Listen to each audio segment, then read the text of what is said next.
Welcome back. I'm Jim Lowenstern. I've got a room full of people here today. I've got my co-host, Diana Doherty.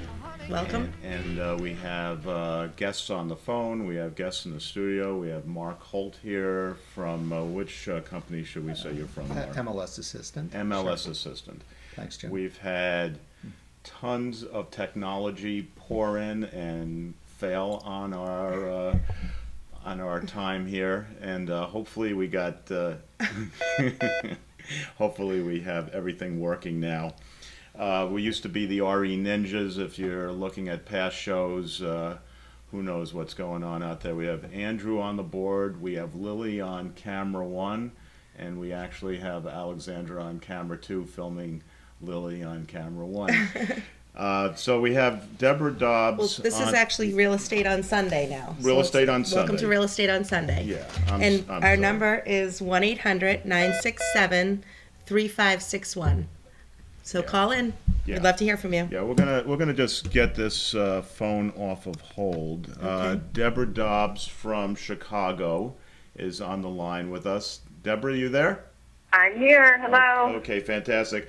I think we solved all of our technology problems this week, so we don't have to do a transcript of your show with us today. How are you doing out there in Chicago? Doing very well. Another gorgeous summer day in Chicago. Good day to show a lot of houses. Should we talk about how great Chicago is? Let's talk about how great Chicago is. Just hit the list. I'm trying to pull up the article now, but just hit the list for one of the top three urban environments or cities in the country to consider. Property values are, as much as I'd like them to be as hot as they are in Manhattan, you can afford to buy a lot more house in Chicago. Want to talk about 80% less, as a matter of fact. talk about for a moment, just for my own edification, the crime headlines. What is that all about? Well, that's a political and philosophical discussion about, and I fall on the side of helping people that need some help to get a leg up. I think we're going to see the crime stats that we see in Chicago. We'll start seeing this across the country. Yes, we have a huge issue with crime, especially gun violence in the city.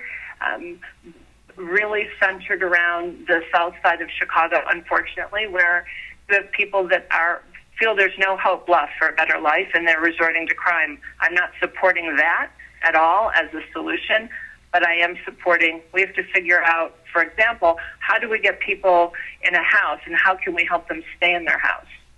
And how can we keep neighborhoods stable as opposed to foreclosing on 6 out of 10 houses on a block, and the houses are now boarded up and ripe for crime. And this is a major contributing factor to the rise in violence that we're seeing in Chicago. Yeah, it's scary. So we'll talk about happy things. Yes.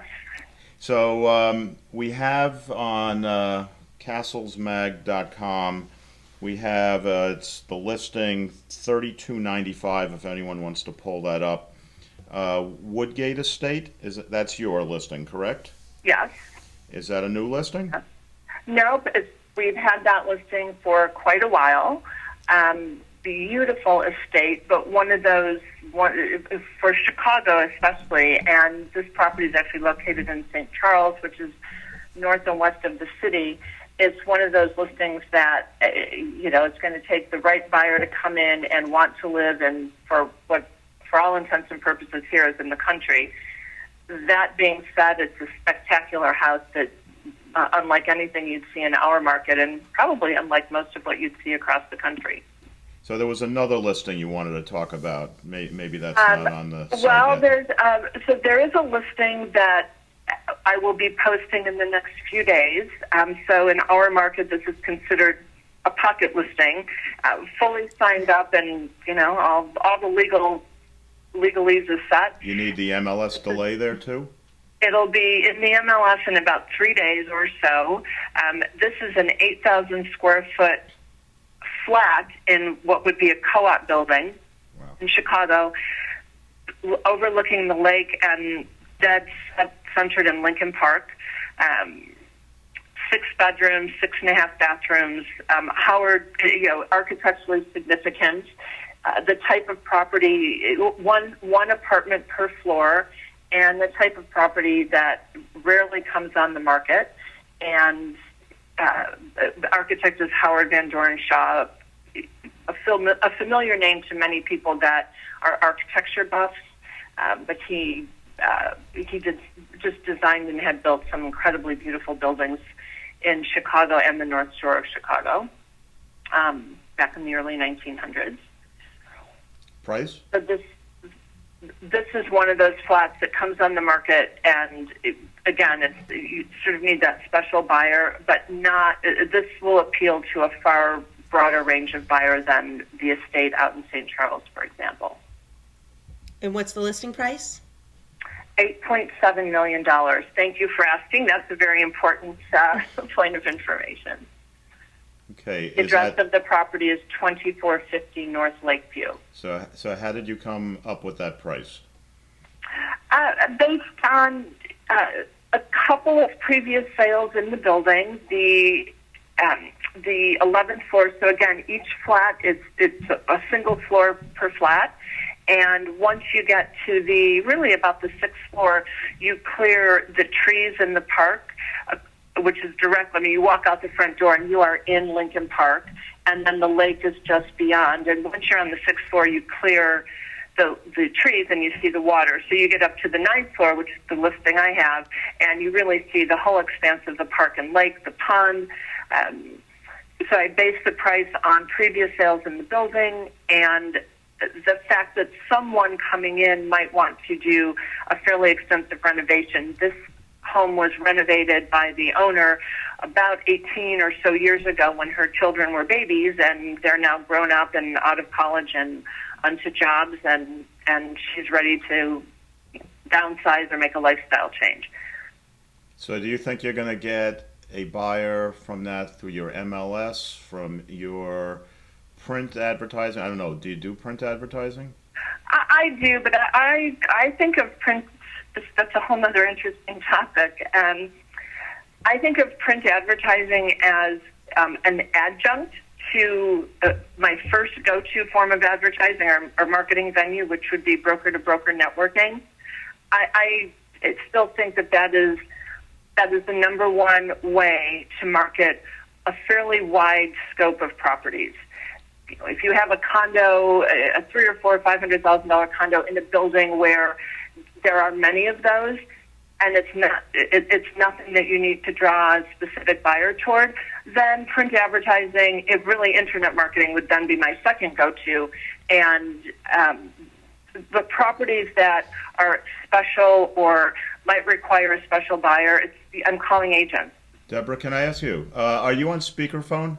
No, I am not. Okay. You on cell phone? No, I'm at my house. You're on a landline. Okay. Yeah. Just trying to work on our sound quality. Do you watch $1 Million Listing? I don't. My daughter does. I don't watch much television. You said broker to broker. I just imagine you having a lunch date with what's that guy's name in Miami? Chad. Well, Chad, yes. I'd love to have a lunch date with anyone in Miami.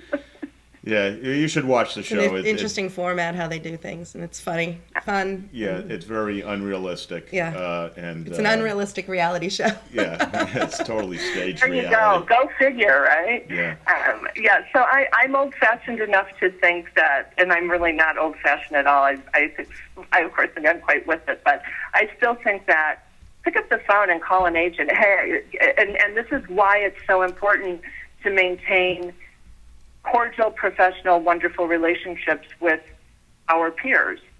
They know that if you have a good relationship with them, with their agent, they know they can trust you in a transaction, most importantly. But they also know when you call and say, I've got a spectacular listing or a special listing, or this is something you need to bring one of your clients to see, that you're not blowing smoke up their skirt.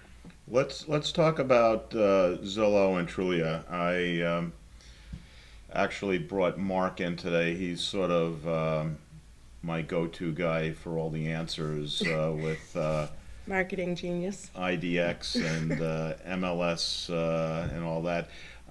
So you spend on average how much money per month or per year on getting leads from either? Well, actually, let's break it down. You advertise on both? Are you asking if I advertise Yes. as an individual agent on Yes. Zillow or Trulia? Yes. I do not. Oh, you don't. Okay, My brokerage firm does, and they spend thousands of dollars every month for agents to have preferred status. Well, not for every agent, but for, I guess, perhaps for certain agents. So my name is always attached with my listings. I spent a lot of money last year. Well, let's say this year, year to date, I'm probably at $30,000 to $40,000 for my marketing budget so far, and I'll probably double that by the end of the year. And I spend a lot of money on organic search marketing and search engine optimization, events, client gifts.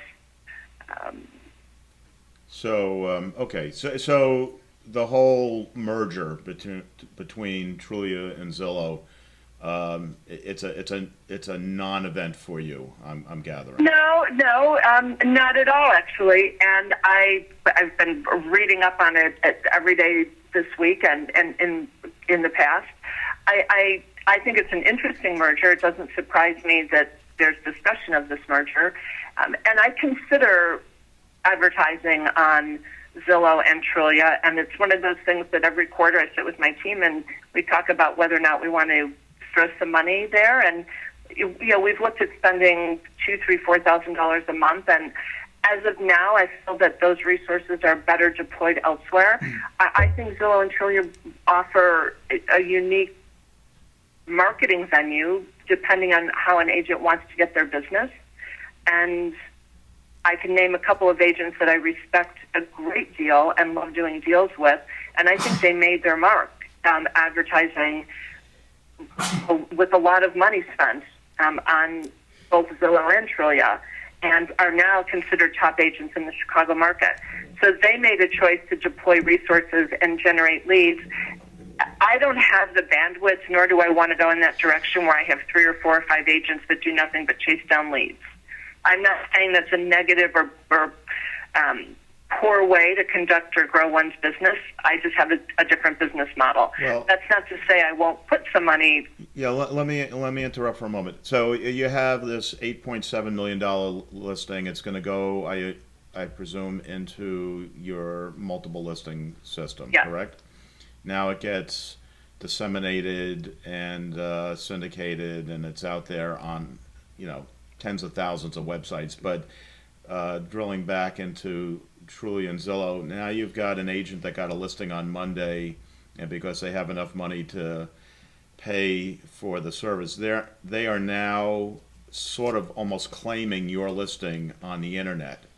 As the contact person, Well, if you looked it up. It sounds to me, Deborah, like your office has covered this, and they've turned Zillow and Trulia from a syndication site to a classified site. Mm-hmm. So since you've agreed to pay for authorship attribution, you're saying that you're the exclusive contact for your listings or your brokerage listings on those two portals.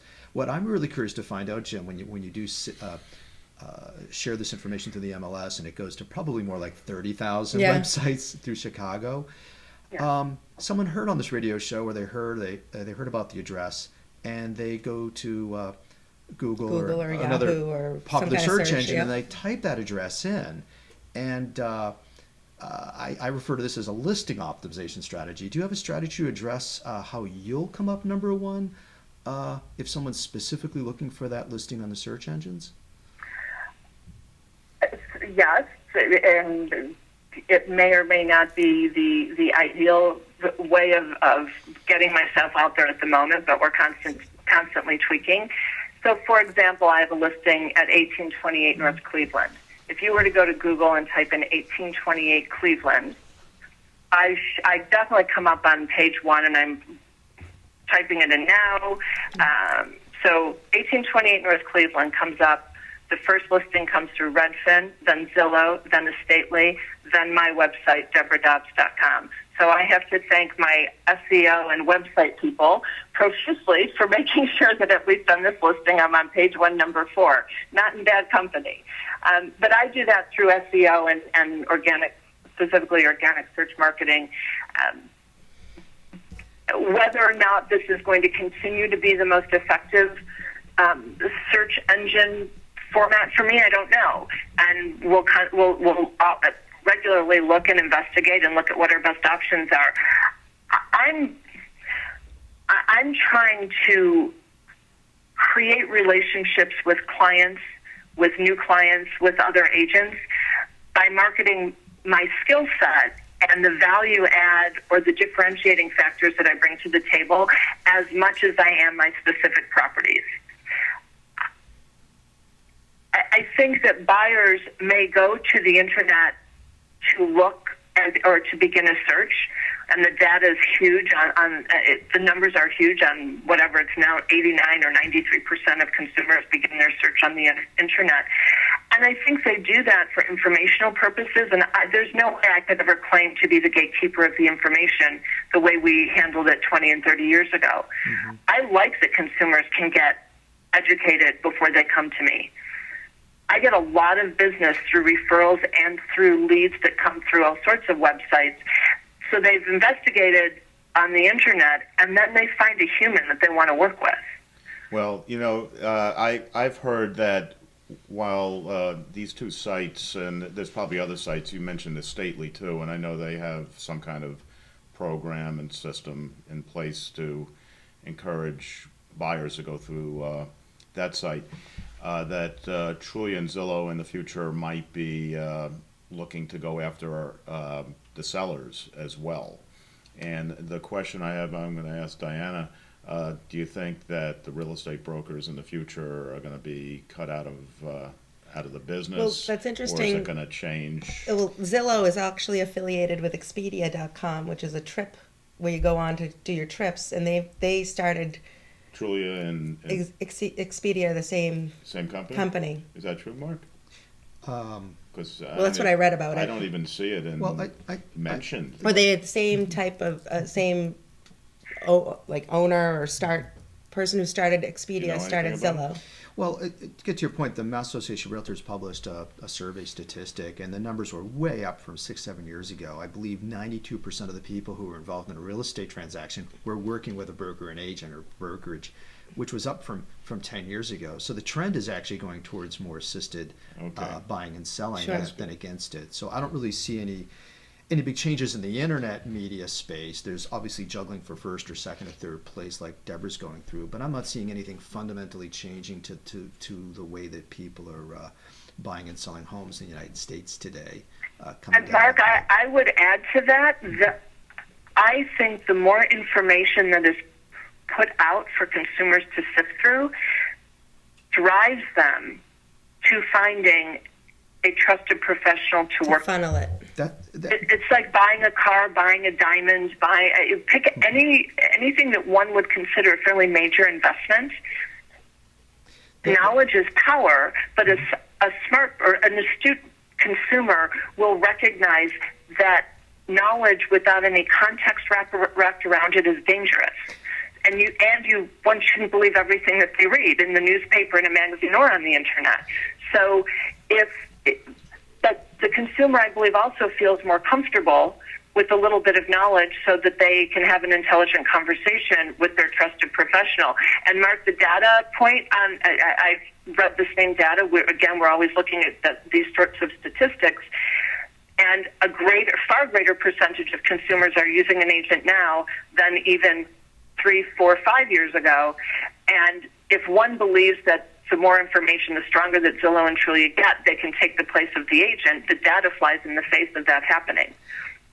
Well, you talk about information, Deborah, and I'm looking at your listing on Zillow, and it comes in the second spot behind Redfin, and on my smartphone, you're in the third spot. And you talk about information, and I'm looking at 1828 North Cleveland Avenue, and you're asking $4.9 million. And Zillow's guesstimating it to be Estimating it? I call it guesstimating. Yeah, that's better. $4.269 million. And how does that information point reflect reality or your role Oh, on behalf of the now seller. you're talking, and again, I think Zillow and Trulia, I have nothing, like, this is not intended to sound negative, but I think this points to a specific reason that a consumer should absolutely work with a professional of some sort if they're buying or selling a home, and that speaks to it right there. If you go to Zillow for a guesstimate, I agree, you get a swing of 30% in either direction. And I do this as a just sort of an exercise in futility. Okay, I will look at 20 or 30 properties that I know within 5% I can estimate the value quite accurately. And maybe you'll get one where they've got the mid-range of their estimate is right on. And there's a reason for that. Properties are valued not just on square footage, bedroom count, and whether they're in the Gold Coast or Avondale, at least in Chicago, which would be a high-end neighborhood and kind of an up-and-coming neighborhood. They're valued on, are you behind a strip mall, or do you back up to a beautiful park? Are you located on the street where every other property is commercial and the buses are going back and forth? Do you have granite counters or Corian from 15 years ago? All of those factors play into the overall value. There's no way that Zillow's going to know any of this. There's there's of no course, algorithm. Whether it's Zillow, Redfin, Trulia, an appraiser. I probably get 10 or 15 phone calls a week from appraisers, and now appraisers know. Like I take those calls, I return those calls when they have questions about a specific property. It's part of my just pay it forward philosophy of life. But even an appraiser can't know when they're looking at a house they've viewed, and now they're looking at comps. And if they haven't been inside every one of those properties, right? There are very specific details of every one of those listings. It could even be the way that the trees have grown in the neighborhood and which direction the house is facing. There's so many nuances. Yeah, I mean, when I was in business school, I mean, when you talk about valuation, real estate's a distinct class, which is why you can sue someone for performance for the deed, because all real estate is unique. Your ninth floor unit is different than the sixth floor unit. Sure.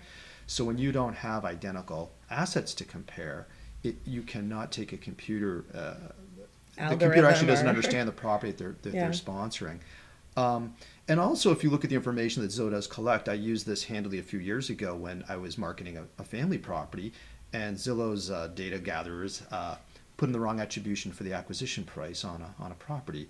So their estimate was $100,000, about 40% higher than the asking price. And I use that in my marketing. Sure, I said it's a bargain. Use it if you think that Zillow's use accurate, it for, it's $100,000. Well, now you get two things. And Jim, it might have been you earlier in the Jim remark, I'm not sure, that suggested that Zillow is going after sellers direct, or will go after sellers directly. That's the rumor. Market their properties on their site, and that could be a concern. But Redfin's tried it for sale by owner. You know, we've got all sorts of FISBO type of listing services, and I can't tell you how many listings I got a year where the sellers previously tried that, and there's inaccurate information on Zillow, and I could go right now and pull up 10 listings and show you, whether it's like Mark said, they put the wrong price in as the acquisition price, or the property is no longer on the market. It closed a year ago, and it's not even a relevant comp anymore, and it's showing up as an active listing. That changes all of the data points. Also, how do you really, as a seller, how do you know if you're really getting the right value? Now, I suppose you could interview 3 really good real estate agents or top real estate agents, then get the information from them and go and advertise on the site.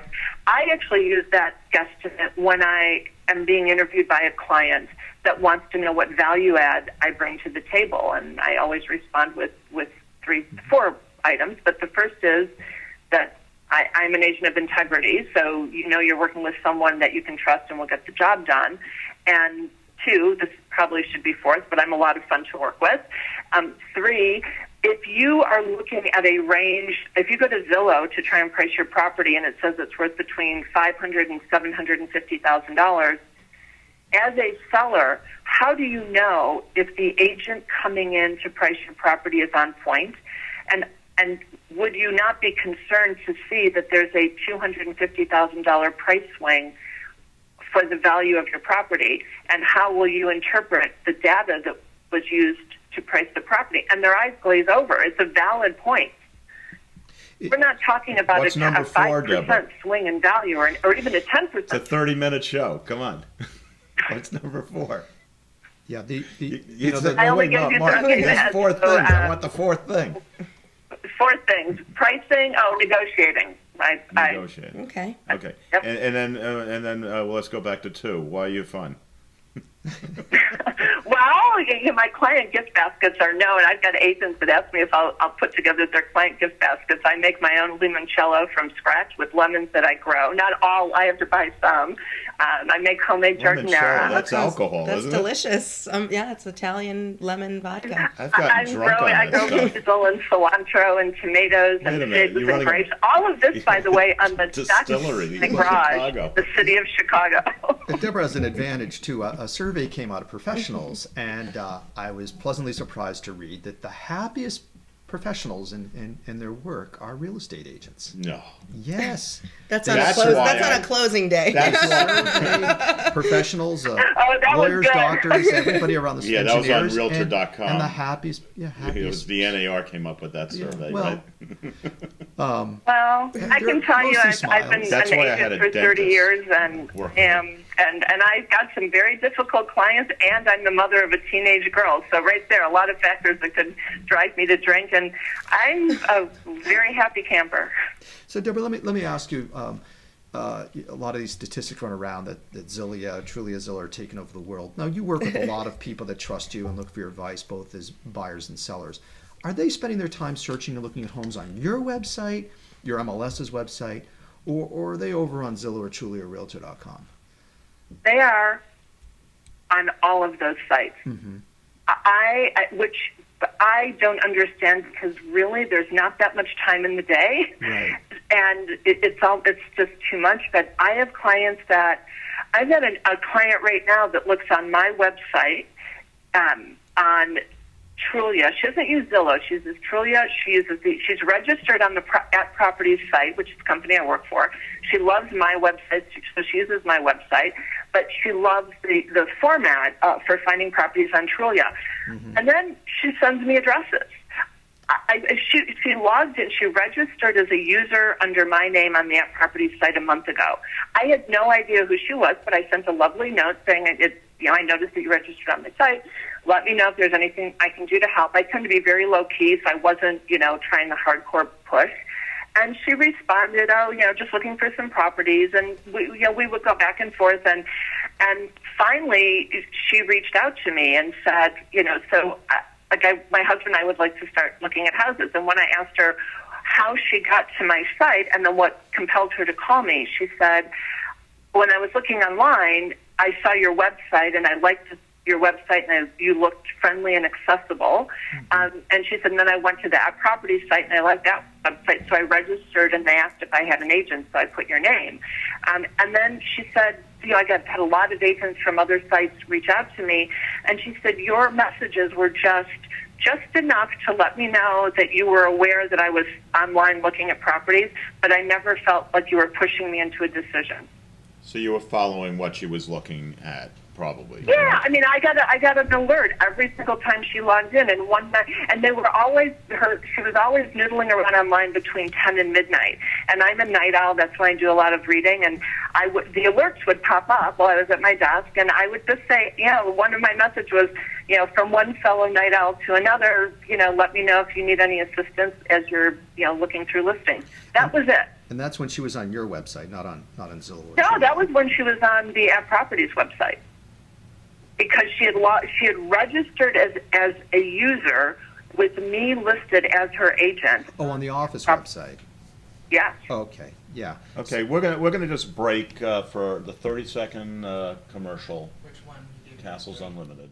When you are searching for a new home, you want to be working with a realtor with years of experience, a professional with intimate knowledge of the communities that you are considering moving to, and someone who really wants to represent you as a buyer in what is probably the largest investment you will ever make in your lifetime. The realtors at Castles Unlimited want to be your choice when you are ready to make your next move. Please visit us at castlesunlimited.com or call us anytime at 800-967-3561. The realtors at Castles Unlimited are here to help your next purchase, lease, or sale of any real estate the easiest decision you've ever made. Start your search anytime, 24/7 at castlesunlimited.com. Okay, so what did you find, Mark? You found something on Well, Debra's site? This is my cause to love. I've been helping other realtors for 15 years build internet technologies to let consumers access listings in the multiple listing service. And Debra made the point earlier that the first thing that resulted from that was the comment by a lot of agents that, oh my goodness, my buyer is able to search all over Massachusetts and look at 30, 40,000 listings, and they're really getting far away from what's desirable, a good fit for them. And that as a good salesperson, they reminded people of where they wanted to commute to and from and what they could afford and the attributes that were important. So they were good listeners.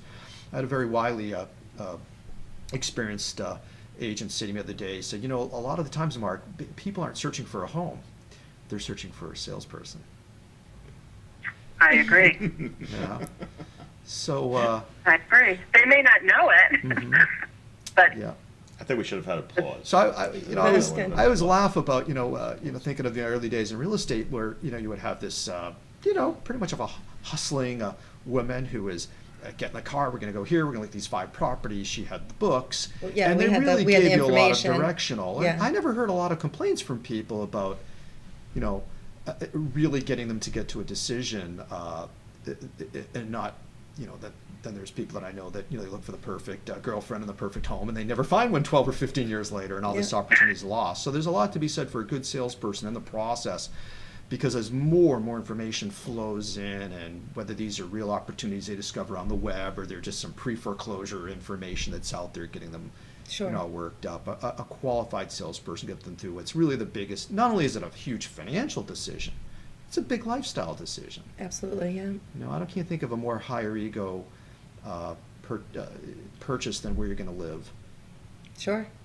And it's also a big investment. Right. and this is where agents might think about embracing sort of this big world of technology, and any company or organization that comes into creating technology that will educate consumers, educate agents and brokerage firms, perhaps make searches easier. I mean, the MLSs across the country will not survive if they are trying to just have a grab for their own little niche of the world, and they want to be the gatekeepers of that information and keep other people out. I think over the next 5 years we're going to see all of this upended in some way. And we will go back to, we as professionals in the real estate world, go back to the motto, all real estate is local. So how about an agent becoming the go-to person for their neighborhood, their community, the resources of, so you buy a house, you know that after you buy a house, you need to have your furnace cleaned and serviced twice a year. You have to change the filter, should change the filter every month. That big fancy Sub-Zero you just bought has a motor, and that motor should get cleaned out twice a year to extend the, go on and on and on. Concierge One service. is Zillow or Redfin or the MLS is going to give you that information. Absolutely. Well, about 4 months ago, I was invited to serve on the syndication workforce for the Cape and the Islands Association of Realtors, and a lot of luxury properties, very identifiable around the world, a lot of waterfront properties. And my point, and I made this 7 years ago, that the MLSs are the problem. We have 900 data warehouses representing 1 million authors out there. And we're arguing today about syndication to this person or this person. And the one thing that we're failing to do is to syndicate to each other. And I agree with you that real estate is local, but 4 out of 10 Americans are moving more than 50 miles away from their current residence. And if you look at the map of MLSs, we have there's something like 33 in California, 22 in Florida. I'm not sure how many are in the Chicago area, but I'm certainly, if you look at your compass and go 50 miles in some direction, except for into the lakes, you're probably going to run into another MLS network. And so what we've allowed ourselves to fall into as an industry is that we've been balkanized and subdivided into buckets. And I think a big reason why people do go to Zillow or Trulia and Realtor.com before that was that they're moving and they want to go to one familiar interface, and they want to look at what's competing with the home they're selling in one market and what the opportunities are in the other market. And absolutely. And I think had the MLSs realized if they had been prescient in any way, if they had been looking out for what is best practice for their industry and their clients, meaning the individual agents and brokerage firms, That's right. we would not be we wouldn't be having this conversation, because they would have led the charge, and Zillow and Trulia and Redfin would be far behind. Right, because I think when you look at those websites, what's missing from Zillow and Trulia, and Realtor.com started this, was that the consumer doesn't want to see some stranger to them up there. They either maybe want to talk to the listing agent who has expertise on the property, or they want to see you, their agent, up there for a contact. So this whole challenge is... Wait a minute, so Realtor.com does the same thing? Realtor.com does the same thing.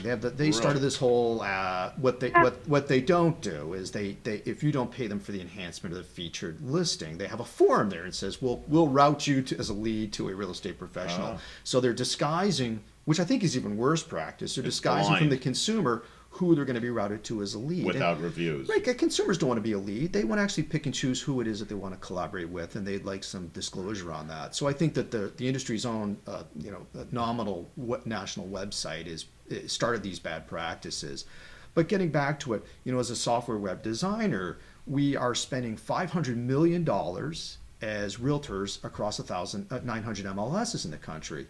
Now, if we pursued that model, and we joined every MLS so we could have one system and be able to share with each other nationally. Which makes sense. It would be $42 billion in MLS fees and dues, $45 billion in earned commissions a year. So it's just not going to leverage or scale. In California, they've been trying to reciprocate, and it breaks down to the same problems you have in the phone industry, which is peering.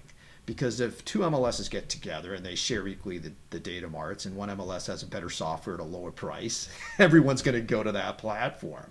So really, the challenge here is that we need to disintermediate these MLS models because they're not serving the real estate author and publisher. And much the same way that we're seeing the publishers being challenged by Amazon and direct publication. So the solution, we kind of know where the inevitability is, and the question is, will the MLSs and the boards that operate them? We don't know what the solution is. What's the solution? Well, the solution is that we have to look at, let's look at the cost of MLS fees and dues. We're paying more money than we did 15 years ago when they had to publish books and have proprietary dial-up systems. Yep. Now, if you look at the equivalent services an MLS provides, upload pictures, share information, authorship, Facebook, Tumblr, Instagram, many organizations Pinterest. are doing this totally at no cost because they honor the fact that they're getting content contributed to them, and they're selling ads in the gutters. So if we look at the core cost of what it is to share and publish across a platform, it is next to nothing. I can tell you that as a technologist. Sure. Now, the second thing that MLS does, and this gets a little confused with the local association, is you talk about rules and industry trade practices in terms of compensation and cooperation and What you can fines. put into the, Right, and here in Massachusetts, we had privatized our biggest MLS system, and that MLS system says we don't get involved in any of that stuff. You go to your local board, which has another set of fees and dues. So my challenge to the people on the Cape Cod MLS was, I said, you need to create the MLS as a free core service for being a realtor, and you have to get over that, because if you don't change and pivot, you will be left behind in the Mark, spin. you might have an answer on this. Is there any MLS anywhere in the country? I think Cape Cod, any broker can put a listing in for like $100 or whatever it is. They don't have to be a member. Be a They member. don't have to be a member of that MLS. That is not universal. And let me get to the point. But are there any MLSs anywhere else that are doing something similar for all 50 states? No, what they said, and now the New Hampshire MLS won't do this. It's called, it's a one-off by someone, a reciprocal entry agreement for $30 or $40 actually is what they charge. Now, I had a family property come on the market in southern New Hampshire, and I kindly asked if they would give me the same courtesy, and they said, no, we will not. And what Were you licensed in New Hampshire? I wasn't, because I was selling my own property. We're just going to open listing. It wasn't. I said, listen, I want to make sure that we're offering a 3% commission split to everybody in your MLS network and let them know. And they refused to do it. It was going to be $1,000. I'd have to join fee? the MLS. Oh, I was you're- licensed in Massachusetts, so I could join the MLS. Okay. But the result was that the consumer, working with their trusted agent, discovered the listing on a regional broker's website. because I put it in the Massachusetts MLS system and put the address in New Hampshire. Yeah. And the poor agent was just besides herself because she's looking at her local MLS and cannot find the listing. So she calls the office that's part of this big corporate regional brokerage and says, "Is this a pocket listing?" They said, "We have no idea where the listing information came from." She finally tracked me down, looked at the small print, gave me a call. Now, mindful, I put it into the Massachusetts MLS system on a Friday. She desperately reached me on a Sunday. She said, "I drove by the property. There was no yard sign. I didn't want to knock on the door and violate any code of ethics violation." She was the first and only showing Monday morning at 10 a.m. full price offer. And this is 3 or 4 years ago in a market that was really tough, yeah. really struggling. And that's the point. And I made this to an audience of MLS administrators. Your customers are your participants, and they're trying to serve their customers. And are you helping them or hurting them in their job? And in this case, the New Hampshire MLS was hurting their customer. Sure. Because they wanted a tariff and fee out of me to get information down to them. I think most people look at their MLS and say, that's the place where I get information from thousands or tens of thousands of opportunities for my customers. And very occasionally do we actually put listings in there. Like, how many listings do you have a year, Deb, that you would put into, Deborah, that you put into an MLS? 30 to 40. Right, and you're probably reading and looking at thousands of other listings. So the primary purpose that you're looking at the MLS is to get access to the offerings of cooperation from others in the market that you work with. Oh, absolutely. And I said every client, even though my clients are and leads are all looking, they're looking at all different portals. Mm-hmm. I enter every client into the MLS Mm-hmm. as a search, Mm-hmm. so that I can have an automated search with broad parameters to pull up their information. Mm-hmm.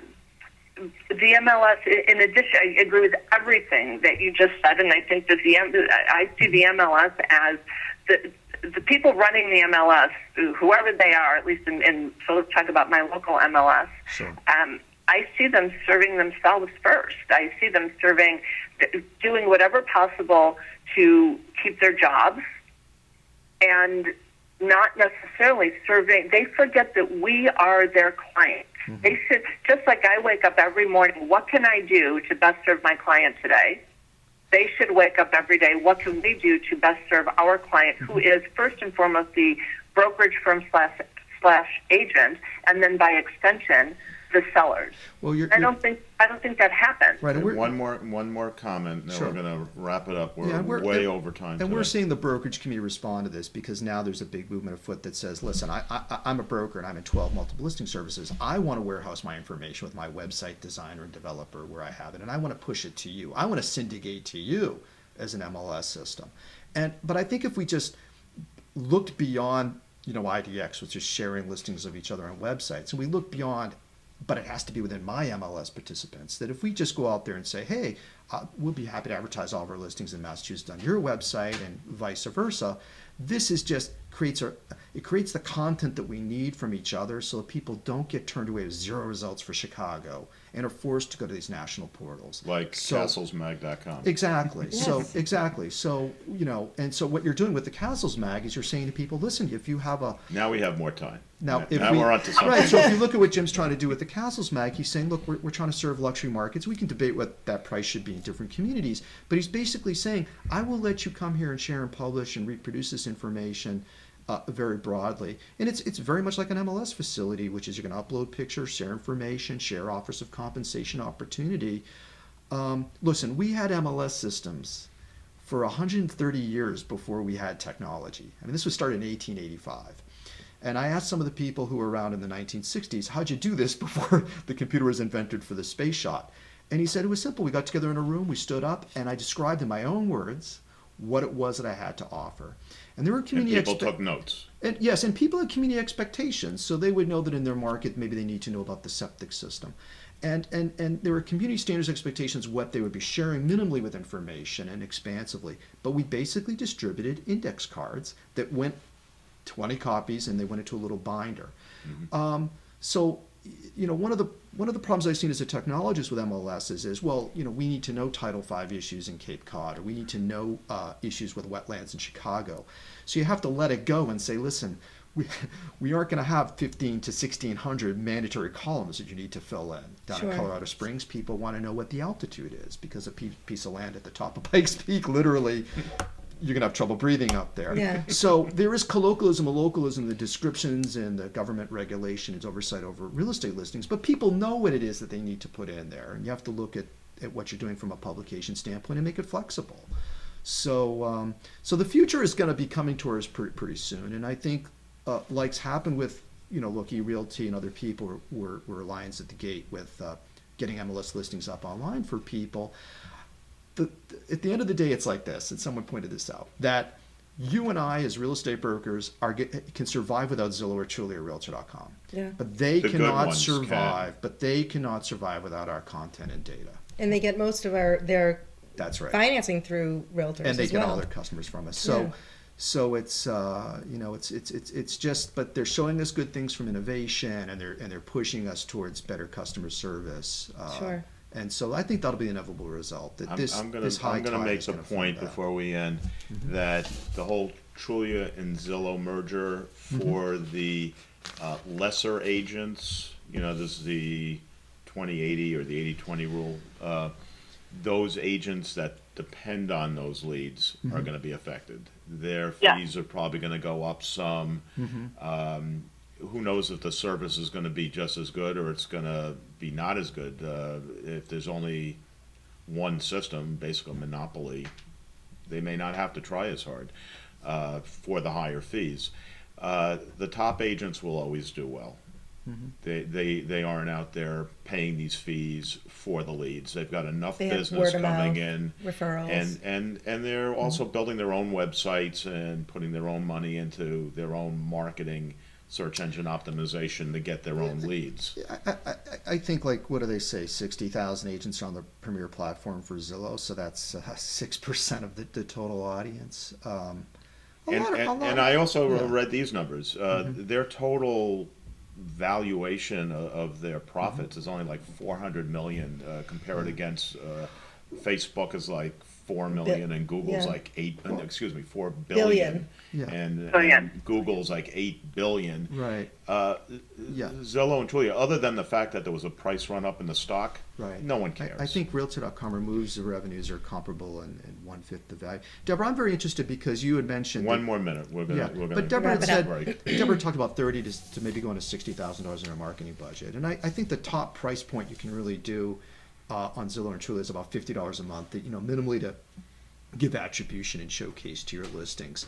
So there's an awful lot of money that's being spent on advertising promotion outside of them. And I think looking back to what it was like 15 years ago in Boston, I would have one person say, look, I spent $48,000 last year just on open house classifieds in the Boston Sunday Oh, sure. Globe. The Globe. So they are not taking a very large slice, nor do they have the potential to take a large slice of what agents are doing for advertising promotion, a lot of which is built into the type of web services they're investing in. Well, I'll give you Deborah's contact information. Thanks. You can have a contact in Chicago. You can build her even a better website. Well, Thank you, Because Deborah. I would love to be, this is fascinating for Thank me. you, Deborah, it's a Deborah, for pleasure. coming on the show. And we're going to wrap it up today. I'm Jim Lowenstern. I'm Diana Doherty. Thank you, Mark, for coming Thank in. you for having me, Jim. And like us on Facebook at Real Estate on Sunday. And Yeah. know your dreams. Oh, yes. Live your dreams. Yes, and we'll be talking about Sharknado 2 next week. So don't All right, I'm in. don't miss that show. It's going to be a winner. Thanks. This was delightful and informative. Thank you, Deborah. Bye-bye.